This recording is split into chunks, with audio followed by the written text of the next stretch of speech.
Hello, welcome back to the James Ramblin' Reviews for yet another episode. And in today's episode, like I mentioned in that previous video I just did, I'm gonna be talking about John Wick 4. And before we get into John Wick 4 itself, like I keep always doing on this review show, give you that context so you don't get confused. And I haven't really talked about John Wick on the James Ramblin' Show before because, it's hard to talk about movies all in one episode because there's so much movies and stuff like that. So John Wick, right? I actually have loved John Wick. I've seen the first movie like 12 times or 11 times, whatever. It's amazing.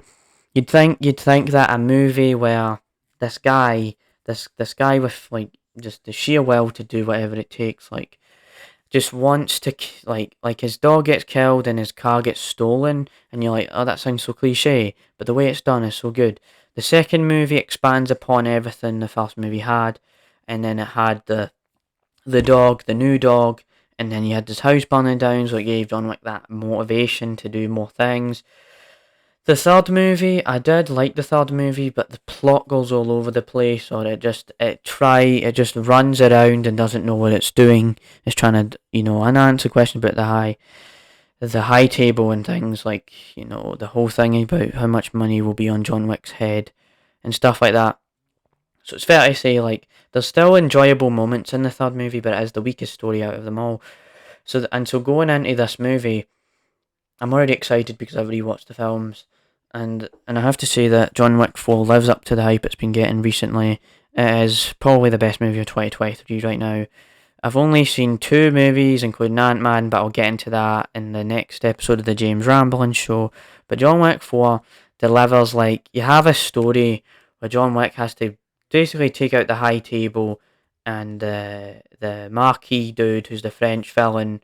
That's the plot kind of thing, and then they go to Japan, go to all this other places. You've got characters like Donnie. You've got actors like Donnie Yen in the movie.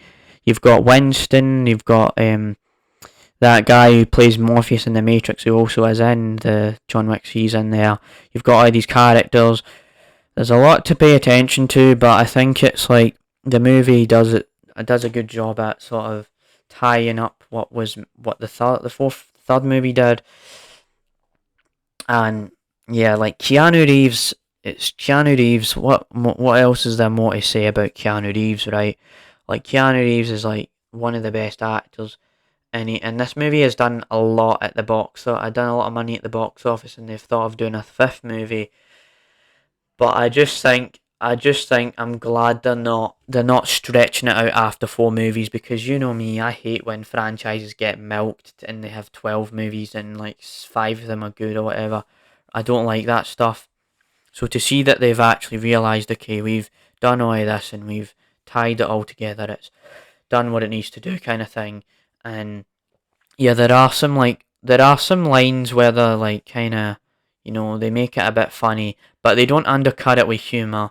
They do not like force humour down your throat every 29 seconds and expect you to laugh at every joke, but you don't laugh at every joke because every joke is not funny. And right, it's none of that bullshit. Right, it's none of that crap anymore. I don't want any of that stuff in my films. That is a terrible mistake. Never never try and make a serious movie and then turn it into a jokey movie and then a serious movie and then a jokey movie. Right. Case in point, Thor: Love and Thunder, but you know what I mean, right? It's like the movie takes itself seriously. We actually sympathise with these characters. But do I think the movie is too long? Well, because of what it does, I don't think it's that long of a film. But if you were someone who doesn't like long movies, but I just think it's a great film, right? And the villain, I'm not a fan of the villain. Like, I'm not trying to say this movie is flawless, but the villain isn't the greatest. But I think he's intentionally supposed to be annoying. He's got this French accent. He's like, I hate the idea of Jean Wick. I hate the idea of Jean Wick. And I want to kill Jean Wick. I'm butchering his accent because he's like this French dude, and it's like the movie tries to screw over John Wick, but then it like makes John Wick just come back for more. And I love that idea of coming back for more, kicking more ass, taking more names kind of thing. And it feels like a game sometimes. Like there'll be all those action scenes where they go through these extreme levels and defeat the bad guy to get to the final boss kind of thing. That's what it feels like. And then all the action scenes, I feel like because it's not set in one location. I think I might have mentioned that earlier in the video, whatever.